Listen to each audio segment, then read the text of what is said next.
మనకు అనునిత్యం తోడు నీడగా ఉంటూ మనల్ని అనుక్షణం కాచి కాపాడి సంరక్షిస్తూ ఉన్న లోకరక్షకుడు మన ఇమ్మానుయేలు దేవుడు ప్రభువైన యేసుక్రీస్తు వారి అతి శ్రేష్టమైన నామమున నేటి డైలీ బైబిల్ డివోషన్స్ని వీక్షిస్తున్న మన ప్రియులందరికీ మా హృదయపూర్వక స్వాగతాన్ని తెలియజేస్తూ ఉన్నాం. The church of South India diocese of Medak holy trinity church Bolarampet స్టేట్ సమర్పిస్తున్న ఈనాటి అనుదిన వాక్య ధ్యానాల్లో మన ప్రెస్బిటర్ రెవరెండ్ నోసీనా నవీన్ గారు అందించే క్రిస్మస్ సందేశాన్ని విందాం. Emmanuel, God with us, Immanuel, దేవుడు మనకు తోడు. ఈ అంశంపై వారు సందేశాన్ని వినిపించకమునకు మనకు తోడు నీడగా ఉండటానికి ఈ భూమి ఖరీదించిన ఇమ్మానుయేలు దేవుని ప్రస్తుతిస్తూ ఈ క్రిస్మస్ గీతాన్ని విందాం.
ప్రియమైనటువంటి దేవుని బిడ్డలారా, మన ప్రభువైన యేసుక్రీస్తు నామమున మీ అందరికీ శుభములు వందనాలు తెలియపరచుకుంటున్నాను. మరి ముఖ్యంగా ఈ యొక్క అడ్వెంట్ సీజన్లో మీ అందరినీ ప్రేమపూర్వకంగా ఆహ్వానిస్తున్నాను. చిన్న ప్రార్థన చేయదము. ప్రభువా, జీవముగల తండ్రి, మీ పరిశుద్ధ ఘనమైన నామానికి వందనాలు స్తుతులు. ఈ యొక్క ఉదయకాల సమయంన మరోసారి ఈ విధంగా మీ యొక్క నామాన్ని స్తుతించడానికి ఇచ్చినటువంటి సమయం బట్టి వందనాలు. మీ యొక్క వాక్యాన్ని మేము ధ్యానం చేయనింటుండగా మీరు మీ యొక్క బిడ్డలతో నా ద్వారా మాట్లాడి మీరే మహిమ గంధ ప్రభావాలు పొందుకోమని యేసు నామములో అడుగుచున్న మా ప్రియ తండ్రి, ఆమేన్. ప్రియులారా, మరోసారి మీ అందరికీ ప్రభు పేట నా వందనాలు శుభములు తెలియపరచుకుంటున్నాను. ఈ యొక్క డైలీ బైబిల్ డివోషన్లో మీ అందరినీ ప్రేమపూర్వకంగా ఆహ్వానిస్తున్నాను. మరి ఈరోజు మన అంశం వచ్చేసి ఈ యొక్క అడ్వెంట్ సీజన్లో ఇమ్మానుయేలు దేవుడు, ఇమ్మాన్యుయల్, గాడ్ ఆఫ్ ఇమ్మాన్యుయల్, ఇమ్మాన్యుయలు దేవుడు అనేటువంటి అంశంపై మనం ధ్యానం చేయనుంటున్నాము. ప్రియులారా, ఈ యొక్క ఇమ్మాన్యుయలు అంటే ఏమిటి?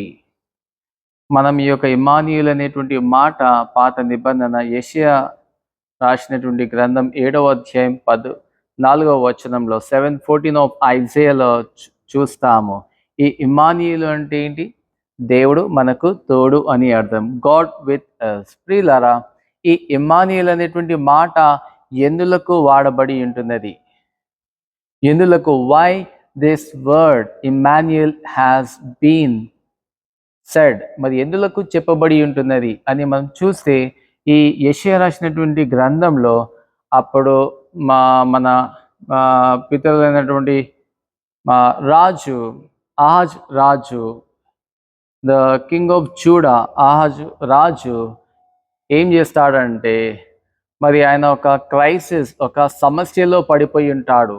ఆ సమస్య ఏంటంటే హీ వాస్ కంప్లీట్లీ డిస్టర్బ్. మరి ఎందుకు ఆయన డిస్టర్బ్ అయ్యి ఉంటున్నాడు, ఎందుకు ఆ యొక్క సమస్యలో పడి ఉంటున్నాడు అంటే, అక్కడ ఉన్నటువంటి ఇద్దరు రాజులు, king of Israel, king of Syria, the Damascus in Syria, ఈ ఇద్దరు రాజులు, వీరి యొక్క పేర్లు మనం చూస్తే పెకా అండ్ రిజిమ్.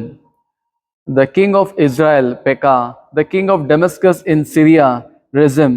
ఈ ఇద్దరు రాజులు ఈ యొక్క అషూరియా రాజుని ఓడించాలి, ఒక యుద్ధం చేసి మనము ఆ యొక్క పట్టణాన్ని స్వాధీనం చేసుకోవాలనేటువంటి ఒక ప్లాన్ వేయడం మనం చూస్తాం. అయితే ఈయనని ఓడించక ముందు మనం ఈ యొక్క యూదా యొక్క రాజు ఆహాజు రాజుతో మనము కలిసి మనం ఈ యొక్క అషూరియా రాజుని ఓడిద్దాము అనేటువంటి ఒక ప్లాన్తో ఆహాజు రాజు దగ్గరికి రావడం మనం చూస్తాము. అయితే ఈ యొక్క ఆహాజు రాజు దగ్గరికి వచ్చి వీరి ఇద్దరు రాజులు మాట్లాడేటప్పుడు, మరి అయ్యా, మరి మీరు మాకు మద్దతు చేసినట్టయితే మనం ముగ్గురము కలిసి ఆ యొక్క అషూరియా రాజుని ఓడించగలుగుతాము అనేటువంటి విషయాన్ని చెప్పగా, మరి ఆహాజు రాజు ఏం చేస్తాడంటే, వద్దొద్దు, నేను ఆ పని చేయనని చెప్పి వారిని తృణీకరించటం, he says no to their plan. అయితే వీరికి ఈ ఇద్దరు రాజులకు కోపం వచ్చి, మరి నీవు మాకు మద్దతు చేయకపోతే మేము నీతో యుద్ధం చేయాల్సి వస్తుంది అనేటువంటి యొక్క విషయాన్ని చెప్పగానే, మరి ఇతను ఎంతగానో disturb, he was in the time of crisis, మరి ఎంతో డిస్టర్బ్ అయిపోతాడు, మరి ఎంతో పెద్ద సమస్యలో పడిపోయి ఉండడం మనం చూస్తాం. అయితే ఈ ఆహాజు రాజు ఏం చేస్తాడంటే, ఈ అషూరియా రాజు దగ్గరికి వెళ్ళి, అయ్యా, నాకు మీ యొక్క సహాయం కావాలి, ఎందుకంటే ఈ ఇద్దరు రాజులు నా మీద యుద్ధం చేయడానికి సంసిద్ధం అవుతున్నారని చెప్పగా మనం చూస్తాము. చూడండి, ఒక దేవుణ్ణి నమ్మినటువంటి ఒక రాజు, ఈ యొక్క ఆహాజు రాజు, యూదా రాజు, ఒక అన్య రాజుని ఏ విధంగా నమ్ముకుంటున్నాడు అనేటువంటి విషయాన్ని మనం ఇక్కడ చూడగలుగుతున్నాం.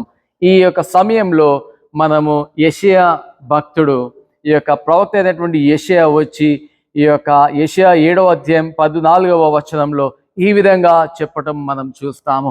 మరి ఇమ్మానుయేలు దేవునిగా మరి నీకు తోడుగా ఉంటాడనేటువంటి విషయాన్ని మనం ఇక్కడ చూస్తున్నాం. ప్రియులారా, మరి God is with us, Immanuel, God is going to be with you. ఇమ్మాన్యుయలుగా మరి దేవుడు నీతో ఉంటాడని ఆహాజు రాజుకు చెప్పగా, మరి ఆహాజు రాజు నమ్మనటువంటి రాజుగా మనం చూస్తున్నాం. ప్రియులారా, హీ డిడ్ంట్ బిలీవ్ అనేటువంటి విషయాన్ని మనం అక్కడ చూస్తాం. చూడండి, ఎంత ఇది కదా అంటే, అప్పటి దినాలలో దేవుడు ప్రవక్తల ద్వారా మాట్లాడేవాడు, కానీ ఇప్పుడు అంతటా అందరితో తన కుమారుడైనటువంటి యేసుక్రీస్తుతో మాట్లాడుతున్నాడు అనేటువంటి విషయాన్ని హెబ్రీయులు 1వ అధ్యాయం 1వ వచనంలో మనం చూస్తాం కదా. చూడండి, అప్పటి ప్రవక్తలు మాట్లాడినప్పటికీ మనుషులు విననటువంటి వారిగా మనం చూస్తున్నాం. ఎంత సాడ్ కదా, నిజమే ప్రియులరా. మరి ఈ విధంగా ఈ యొక్క ఇమ్మాన్యుయల్ అనేటువంటి మాటను మనం అక్కడ చూస్తున్నాం. మీరు చూడండి, ఈ యొక్క ఇమ్మాన్యుయల్ అనేటువంటి ఈ మాట మనం హీబ్రూలో చూస్తే దీని యొక్క అర్థము of course God with us. ఇమ్ అంటే విత్, అను ANU అను అంటే అజ్, ELL అంటే గాడ్, అంటే ఇమ్మాన్యుయల్, గాడ్ విత్ అస్ అని దీని యొక్క అర్థం ప్రియులరా. మీరు చూడండి, ఈ యొక్క మాట ఇమ్మాన్యుయల్ అనేటువంటి మాట మనము మత్తయి రాసినటువంటి సువార్తలో కూడా చూస్తాము. మత్తయి రాసిన సువార్త 1వ అధ్యాయం 23వ వచనం ఇమ్మాన్యుయల్. చూడండి, 1వ అధ్యాయంలో మనం చూస్తాము ఇమ్మాన్యుయల్ దేవునిగా. మరి చివరి అధ్యాయం చివరి వచనం మత్తయి రాసినటువంటి సువార్త 28వ అధ్యాయం 20వ వచనంలో కూడా మనం చూస్తాం కదా, ఇదిగో నేను మీతో యుగ సమాప్తి వరకు సదాకాలం మీతో ఉంటాను. Lo I am with even unto the ends of the earth. So God with us 1వ అధ్యాయం చివరి వచనంలో కూడా మనం చూస్తున్నాం కదా, గాడ్ విత్ దేవుడు మనకు తోడుగా ఉన్నాడని. నిజం ఒక విధంగా చెప్పాలంటే ప్రియులరా, నమ్ముట మన వలనైతే నమ్మువానికి సమస్తము సాధ్యం. మరి దేవుడు ఒక మాట అంటాడు కదా యోషువతో, మరి క్షమించండి మోషేతో, నేను నిన్ను విడువను ఎడబాయను. అదే మాట యోషువతో కూడా 1వ అధ్యాయం 5:8లో చూస్తాము, నేను నిన్ను విడువను ఎడబాయను. హెబ్రీయులకు రాసినటువంటి పత్రికలో మనం చూస్తాము 13:5వ వచనంలో, నేను నిన్ను విడువను ఎడబాయను. కాబట్టి మన దేవుడు ఇమ్మాన్యుయల్ దేవుడు, అంటే నీతో యుగ సమాప్తి వరకు సదాకాలము మనతో ఉంటాడు. ఇది ఇమ్మాన్యుయల్ అని అర్థం ప్రియులరా. కాబట్టి ఈ యొక్క అడ్వెంట్ సీజన్లో ఇమ్మాన్యుయల్ దేవునిగా మరి ఆయన మనకు వాగ్దానం చేశాడు, నేను మీతో ఉంటాను, I'm with you. So we need to believe that Christ is with me. ఈ యొక్క అడ్వెంట్ సీజన్లో మరి ఆయన మన కొరకే వచ్చాడు. మరి దీనిని మనము నమ్మాలి, ఎందుకంటే నమ్ముట మన వలనైతే నమ్మువానికి సమస్తము సాధ్యము. ఈ యొక్క అడ్వెంట్ సీజన్ యొక్క శుభవర్తమానం ఏంటంటే దేవుడు మనకు తోడుగా ఉన్నాడు అని మనము నమ్మాలి. నమ్ముట మన వలనైతే నమ్ము వానికి సమస్తము సాధ్యం. అటు కృపా దేవుడు మనకు దయచేను గాక. ఆమేన్. ప్రార్థించుదాము ప్రియులారా.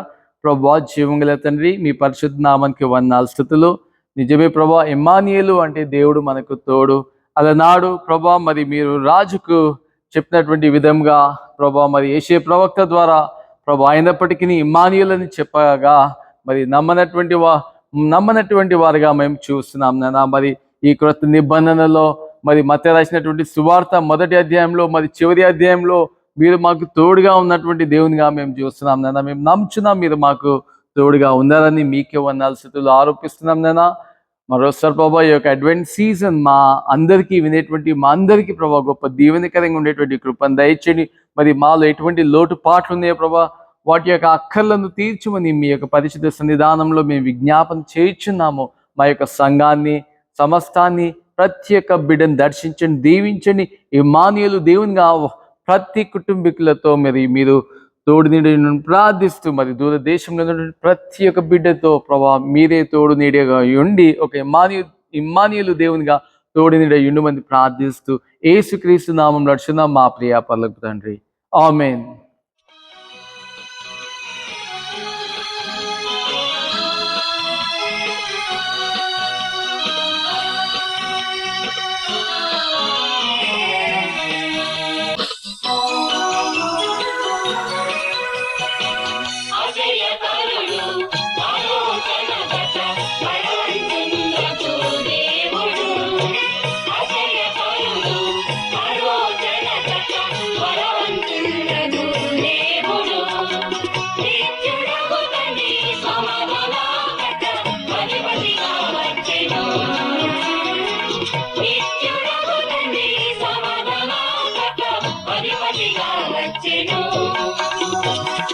అధిపతిగా వచ్చెను.